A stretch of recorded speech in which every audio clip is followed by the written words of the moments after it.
Baik, bismillahirrahmanirrahim. Assalamualaikum warahmatullahi wabarakatuh. Perkenalkan, nama saya Muhammad Noval Zaldi. Saya dari kelas CHI 2019. Saya akan menyampaikan tentang materi filsafat ilmu, yang mana di sini tugasnya adalah menjelaskan tentang 3 metode yang biasa atau paling sering digunakan di dalam ilmu filsafat. Yang mana di dalam tugas ini saya akan menggunakan salah satu buku terpercaya, yaitu Pengantar Filsafat Ilmu yang ditulis oleh Suaidi di IPB Press pada tahun 2016. Yang mana adapun 3 materi yang akan disampaikan adalah yang pertama ontologi, yang kedua epistemologi, dan yang terakhir adalah aksiologi. Dan yang pertama adalah ontologi. Tanpa perlu berpanjang-panjang kalam, langsung saja kita sampaikan materinya sebagai berikut. Baik, yang pertama adalah pengertian ontologi. Pengertian ontologi tidak lain tidak bukan kita harus membahas tentang bahasa, istilah, dan mungkin salah satu dari para ahli. Yang pertama kita akan membahas tentang bahasa. Mereka berasal dari 2 bahasa. Maksud saya dari 2 kata. Dari bahasa Yunani, dari 2 kata yaitu ontos dan logos. Yang mana ontos itu artinya adalah ada, dan logos itu adalah ilmu tentang menguasai yang ada. Jadi filsafat ilmu, maksud saya metode ontologi ini menjelaskan tentang suatu yang memang ada, memang jelas adanya gitu. Dan menurut istilah ini membahas tentang ilmu yang membahas tentang hakikat yang memang sudah jelas, sudah nyata, sudah ada, atau biasa disebut dengan ultimate reality atau realitas atau kepastian yang sudah memang tertinggi gitu. Baik berbentuk rohani atau berbentuk jasmani. Rohani abstrak atau berbentuk jasmani konkret begitu ya. Oke, untuk yang terakhir adalah pengertian dari sang ahli, yang mana di sini saya akan mengambil ahli yang sudah jelas kita dengar di mana-mana, yaitu Aristoteles. Memang beliau adalah salah satu filsuf yang memang sangat terkenal di dunia sosum. Yang mana Aristoteles mengatakan penyebaran pembahasan mengenai hal yang ada sebagai hal ada mengalami perubahan yang dalam sehubungan dengan objeknya. Entah bagaimana maksudnya, tapi menurut saya Aristoteles ingin mengatakan bahwa ini adalah ilmu yang memang ada dan memang objeknya itu juga ada gitu. Jadi memang ini adalah suatu hal yang terpampang jelas nyata gitu, bukan suatu hal yang dikayal-kayal seperti yang biasa terjadi pada sosial humaniora, seperti misalnya penelitian ilmiah dan sebagainya. Jadi secara tidak langsung ini sudah menyatakan bahwa ontologi ini adalah ilmu yang mempelajari tentang suatu hal yang sudah kita dapat telaah, sudah kita dapat lihat secara nyata. Baik, di dalam aspeknya mereka selalu membahas tentang sesuatu yang sifatnya memang ada dan nyata, tetapi mereka tidak terikat pada apapun perwujudan yang lain begitu. Dan di dalam ontologi ini mereka selalu mencari tahu tentang sesuatu yang sifatnya itu ada di dalam, sifatnya inti, yang menjadi inti di dalam suatu kenyataan atau perumusan gitu. Oke, untuk selanjutnya adalah mereka cara penguraian objek ontologi ini. Ada beberapa yang harus sifatnya ada gitu loh. Jadi yang pertama adalah sistematis, yang kedua adalah koheren. Yang sistematis itu adalah sifatnya mereka tidak berantakan gitu, mereka harus terikat satu sama lain. Terus yang untuk koheren, sifatnya koheren itu mereka tidak bertentangan satu sama lain. Dan ada juga yang sifatnya ilmiah, ada juga yang rasional, harus sesuai dengan logika gitu kan. Terus ada yang komprehensif. Komprehensif ini memandang itu nggak cuma dari satu arah, tapi sifatnya itu kita memandang secara luas gitu. Oke, untuk Yang kesekian ada radikal. Radikal ini kita berpikir sampai ke akarnya, tidak cuma berpikir sampai ke daunnya aja, tapi kita harus masuk ke dalamnya dan harus betul-betul tahu sampai ke akarnya gitu. Oke. Untuk selanjutnya universal. Universal itu kebenarannya umum. Dia sifatnya itu dapat diterima oleh siapa saja yang mendengarnya begitu. Dia jadi nggak cuma kita menyampaikan itu harus benar dan itu menurut kita, tapi itu sifatnya itu harus diterima oleh khalayak umum gitu loh. Oke, setelah pembahasan yang tadi, tentu kita harus membahas tentang fungsi dan manfaat ontologi. Yang mana ontologi ini menjadi bagian dari refleksi kritis, yang mana di sini refleksi kritis dari atau pola berpikir untuk objek-objek garapan, konsep, asumsi dan sebagainya kan. Nah, untuk fungsi dan manfaatnya, yang pertama, ontologi ini mereka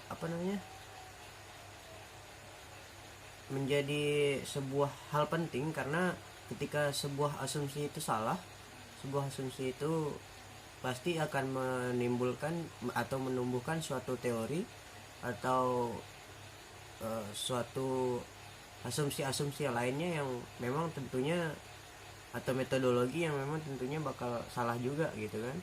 Nah, yang kedua, ini juga mereka penting karena akan membuat suatu pandangan itu menjadi nggak cuma terpandang dari satu hal gitu loh, nggak cuma satu titik pandangan, tapi mereka akan membuat semua pandangan itu lebih luas dan sifatnya itu tetap nggak bertentangan gitu loh.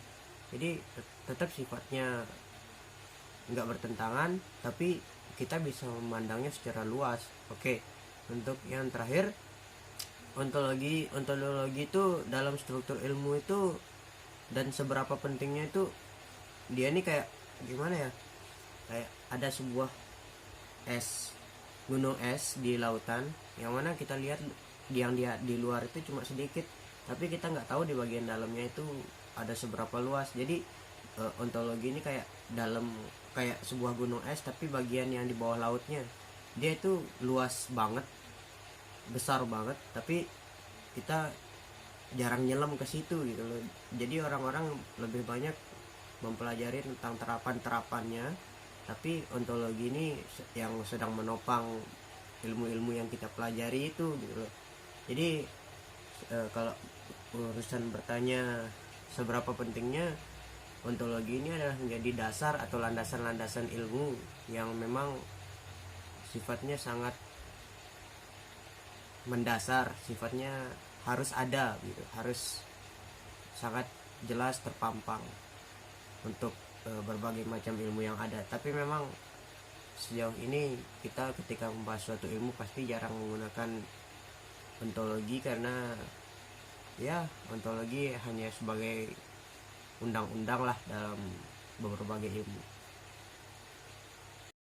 Oke, melanjutkan materi yang tadi, kali ini kita akan membahas epistemologi, yang mana epistemologi ini berasal dari bahasa Yunani juga, yang mana dari kata episteme dan dari kata logos, yang mana episteme ini artinya pengetahuan dan logos ini artinya adalah teori. Artinya kan secara tidak langsung kita udah tahu lah, jadi teori pengetahuan gitu ya. Tapi kalau misalnya kita bahas secara lebih jauh lagi, jadi sebenarnya epistemologi ini membahas tentang suatu ilmu bagaimana proses terjadinya suatu teori, terus dari mana sumbernya, atau apa itu teori dan sebagainya. Terus karena dianggap itu terlalu luas, Bramelt sudah lebih membuatnya menjadi suatu ilmu yang lebih mudah, atau setelah menyederhanakan bahasanya, yang jadi epistemologi ini adalah suatu jawaban bagi guru bahwa mereka telah menyampaikan suatu kebenaran kepada muridnya, atau suatu pembenaran. Oke. Epistemologi memiliki beberapa cakupan. Yang pertama, cakupan pokok bahasan.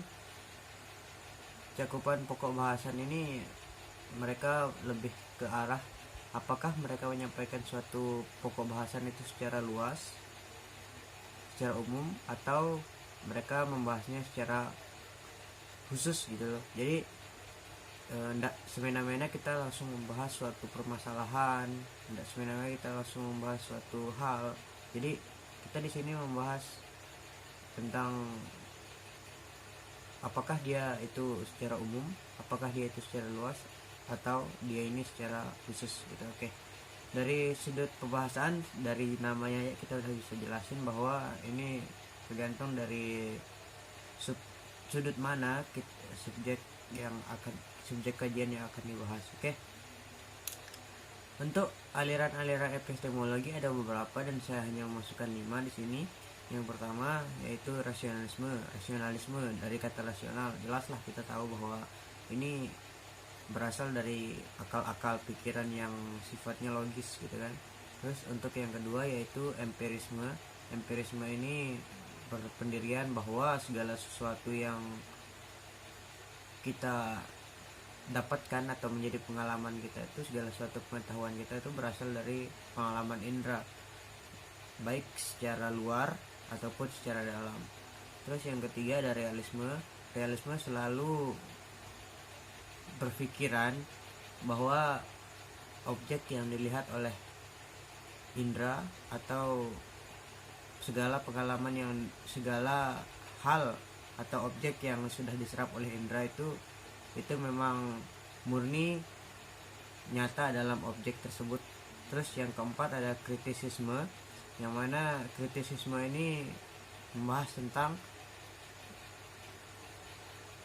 bahan pengetahuan atau gimana, akal menerima bahan pengetahuan dan empiris. Jadi akal itu tidak cuma jadi pajangannya.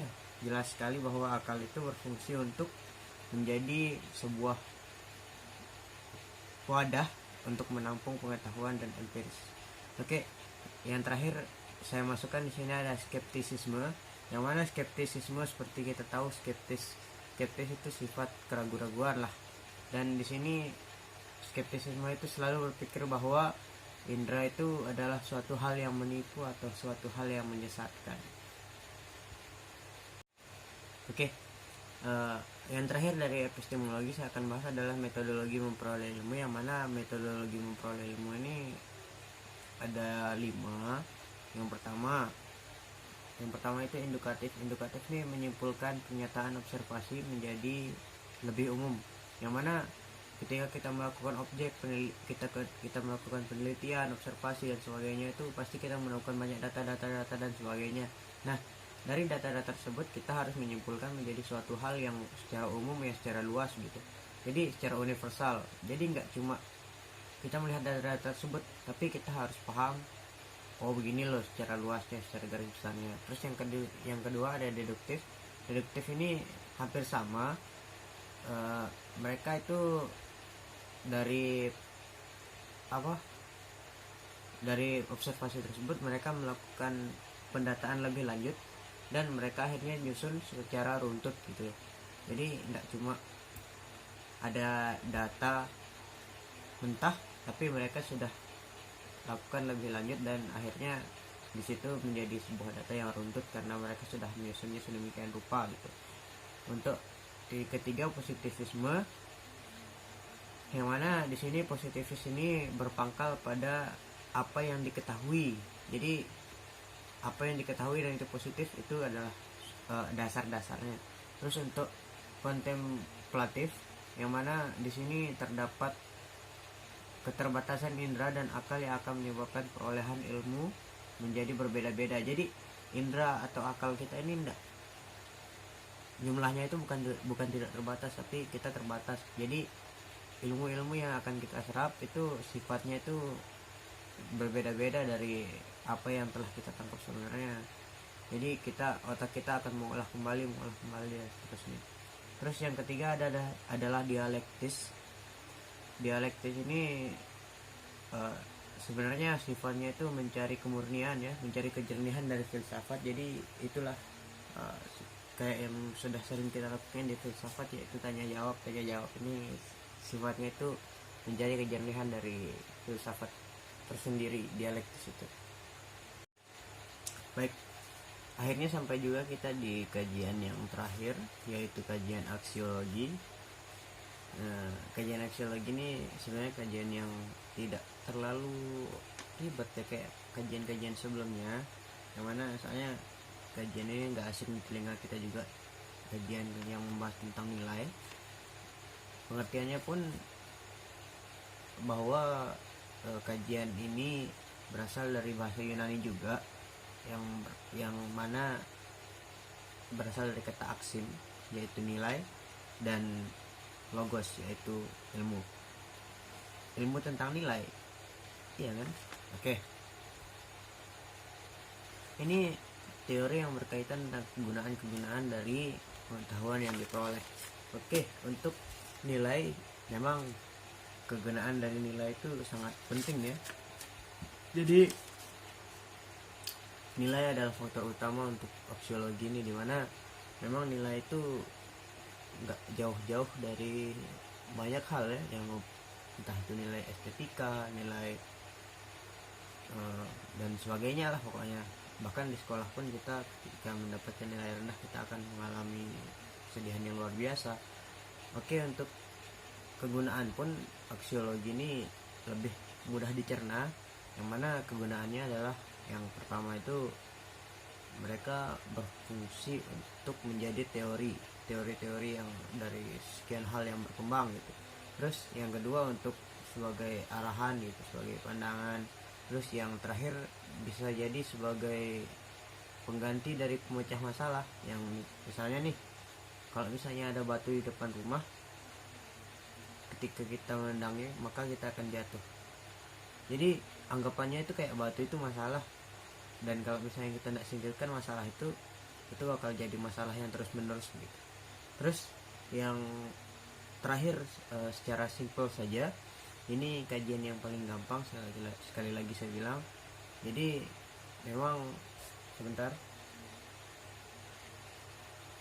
memang kaitan aksiologi dengan ilmu filsafat itu tidak terlalu sulit dicerna juga gitu loh.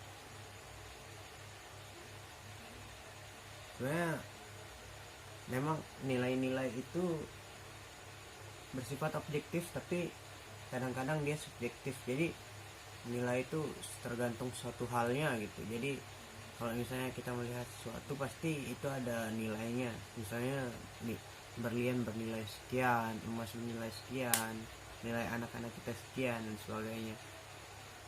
Itulah yang dikaji tentang oleh aksiologi berhubungan dengan filsafat. Jadi sebenarnya aksiologi ini nggak terlalu punya kajian yang wah seperti epistemologi dan ontologi tadi, yang mana mereka sudah punya kajian pasti. Mereka ini juga sudah punya kajian pasti, cuma kajian pasti mereka tidak terlalu berkesan gimana gitu.